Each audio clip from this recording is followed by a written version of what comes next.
വാർത്തകൾ വിശദമായി നോക്കിയാൽ ഇൻവെസ്റ്റ് കേരള ആഗോള നിക്ഷേപക ഉച്ചകോടിക്ക് ഇന്ന് കൊച്ചിയിൽ തുടക്കം. ബോൾഗാട്ടിയിലെ ലുലു കൺവെൻഷൻ സെന്ററിൽ മുഖ്യമന്ത്രി പിണറായി വിജയൻ സമ്മേളനം ഉദ്ഘാടനം ചെയ്യും. 2 ദിവസത്തെ ഉച്ചകോടിയിൽ 26 രാജ്യങ്ങളുടെ പ്രതിനിധികളും സംരംഭകരും ഉൾപ്പെടെ 3000 പേർ പങ്കെടുക്കും.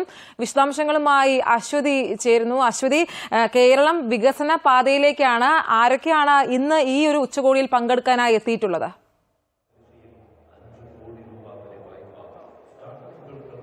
ഐശ്വര്യ, ഇന്ന് അല്പസമയത്തിനകം തന്നെ ഇതിന്റെ ഉദ്ഘാടന സമ്മേളനം ആരംഭിക്കുകയാണ്.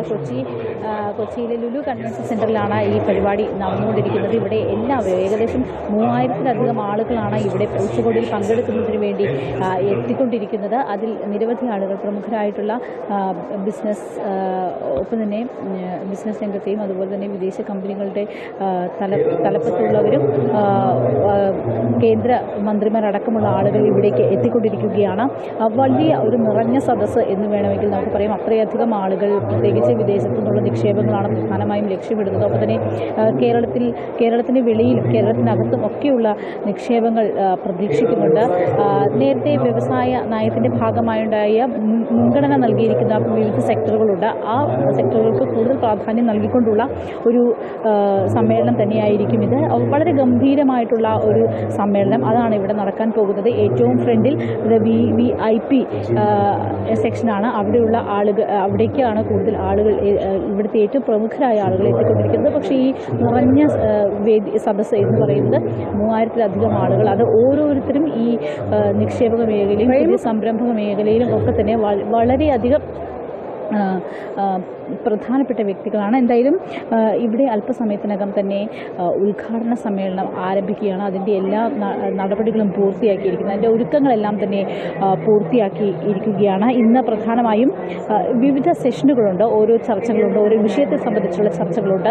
കേരളത്തിൽ എത്രത്തോളം നിക്ഷേപം കൊണ്ടുവരാം, നിക്ഷേപ സാധ്യതകൾ, ഇത് മറ്റുള്ളവരെ അറിയിക്കുക, കൂടുതൽ നിക്ഷേപങ്ങൾ ഇവിടേക്ക് എത്തിക്കുക, കേരളത്തിൽ എത്തിക്കുക, അങ്ങനെ വ്യാവസായിക രംഗത്ത് വലിയ വളർച്ചയിലേക്ക് എത്തിക്കുക തുടങ്ങിയ കാര്യങ്ങളാണ് ഈ സമ്മേളനം ലക്ഷ്യം വെക്കുന്നത്. ഇന്ന് പ്രധാനമായിട്ടും ഉള്ളത് ഈ ഉദ്ഘാടന സമ്മേളനം തന്നെയാണ്. അതിനുശേഷം വിവിധ വിഷയങ്ങളെ സംബന്ധിച്ചുള്ള ചർച്ചകളും മറ്റും ഉണ്ട്. അതും ഏറ്റവും പ്രധാനപ്പെട്ടതാണ്. വിവിധ വേദികളിൽ, ഈ പ്രധാന വേദിയിൽ മാത്രമല്ല, ഇവിടെ ചെറിയ വേദികളൊക്കെ തന്നെയുണ്ട്. അവിടെയും സമാനമായ രീതിയിലുള്ള ചർച്ചകൾ എല്ലാം നടക്കുന്നതായിരിക്കും. ഇന്ന് സംസ്ഥാന മന്ത്രിമാർക്ക് അതായത് യൂണിയൻ മിനിസ്റ്റേഴ്സിനും സംസ്ഥാന മന്ത്രിമാർക്കും ഒക്കെ പുറമെ G20 നീതി ആയോഗ് മുൻ ചെയർമാൻ, അതുപോലെ തന്നെ വ്യവസായ പ്രമുഖരായ AD അദീബ് അഹമ്മദ്, അനസൂയ റേ, അനിൽ ഗാർജു, ഡോക്ടർ ആസാദ് മൂപ്പൻ, ഗോകുലം ഗോപാലൻ, അങ്ങനെ കേരളത്തിനകത്തും പുറത്തുമുള്ള നിരവധി ആളുകളാണ് ഇവിടേക്ക് എത്തുന്നത്. ഉദ്ഘാടന ദിവസത്തെ പ്ലീനറി സെഷനുണ്ട്. അതിൽ കേരളം ചെറിയ ലോകവും വലിയ സാധ്യതകളും എന്ന വിഷയത്തിൽ മുഹമ്മദ് ഹനീഷ്, അദ്ദേഹമാണ് അതിൻ്റെ അവതരണം നടത്തുക. അതായിരിക്കും ഈ ഉദ്ഘാടന സമ്മേളനത്തിന് ശേഷം ആദ്യം നടത്തുന്ന പ്രധാനപ്പെട്ട പരിപാടി. എന്തായാലും എല്ലാവരും ഈ ഉദ്ഘാടന സമ്മേളനത്തിന്റെ വേദിയിലേക്ക് ആണ് എത്തിക്കൊണ്ടിരിക്കുന്നത്. സ്വപ്ന. ശരി അശ്വതി, ഇതിൽ ഏറ്റവും എടുത്തു പറയേണ്ട ഒരു കാര്യം എന്ന് പറയുന്നത്, സർക്കാരും പ്രതിപക്ഷവുമായി നിരന്തരം കൊമ്പുകോർക്കുന്ന ഒരു സാഹചര്യത്തിൽ ഈ ഒരു ഉച്ചകോടിക്ക് പ്രതിപക്ഷം എത്തുന്നു എന്നുള്ളതാണ്. VD സതീശനും എത്തുന്നുണ്ടല്ലേ? തീർച്ചയായും നേരത്തെ തന്നെ VD സതീശൻ വാർത്താ സമ്മേളനങ്ങളിലൂടെ വ്യക്തമാക്കിയിരുന്നത് കേരളത്തിൽ ഒരു നിക്ഷേപം കൊണ്ടുവരുന്നതിൽ തങ്ങൾ എതിരല്ല, വികസനത്തിന് തങ്ങൾ എതിരല്ല. അതുകൊണ്ട് തന്നെ ഇത്തരത്തിലുള്ള പരിപാടികളിൽ തങ്ങൾ സംബന്ധിക്കും. ഒപ്പം തന്നെ മറ്റ് വിയോജിപ്പുകൾ, ഈ കണക്കുകൾ പെരുപ്പിച്ച് കാണിക്കുന്ന അടക്കം ഉള്ള കാര്യങ്ങൾ ഉന്നയിച്ചുകൊണ്ട്, അത്തരം ആരോപണങ്ങൾ ഉന്നയിച്ചുകൊണ്ടാണ് പ്രതിപക്ഷം പ്രധാനമായിട്ടും രംഗത്ത് വന്നിരിക്കുന്നത്.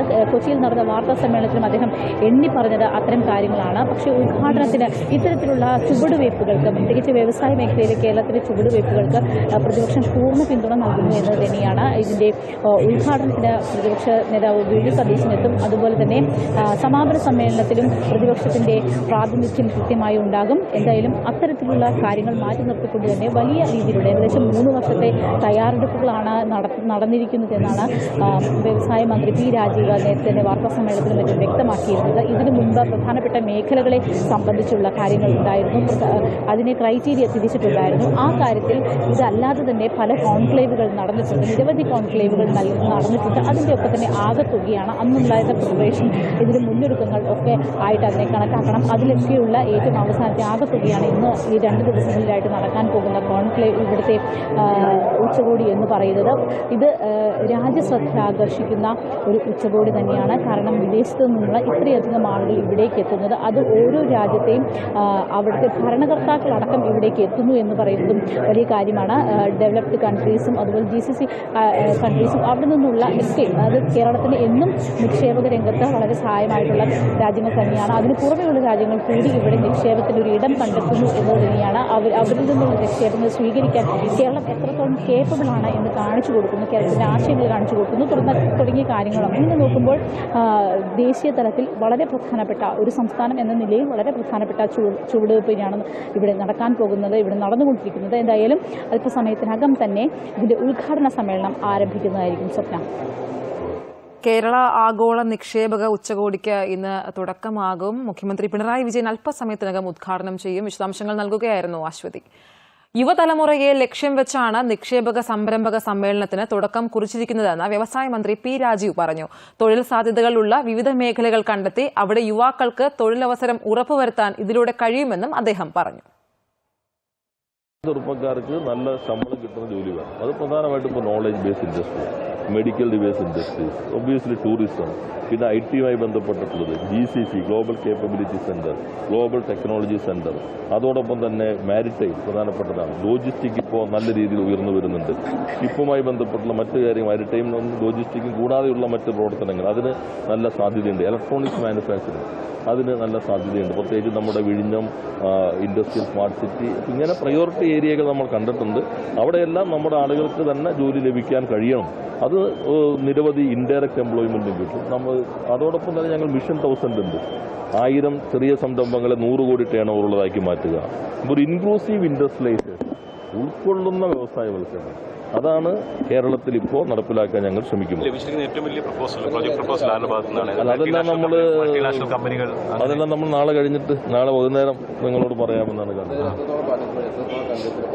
ഞാൻ നേരത്തെ പറഞ്ഞു, വൈകിയൊന്നും 26 രാജ്യങ്ങളിലുള്ള പ്രതിനിധികൾ പങ്കെടുക്കുന്നുണ്ട്. ഒപ്പം തന്നെ അതിൽ 5 കൺട്രീസ് പാർട്ട്ണർ കൺട്രീസാണ്, പ്ലസ് 2 മിനിസ്റ്റർ ലെവൽ ഡെലിഗേഷൻ ഉണ്ട്. ഒരു അന്താരാഷ്ട്ര തലത്തിലുള്ള നയതന്ത്ര സംഘങ്ങൾ ഇത്രയും നമുക്ക് ആദ്യമായിട്ട്, ചരിത്രത്തിൽ ആദ്യമായിട്ടാണ്.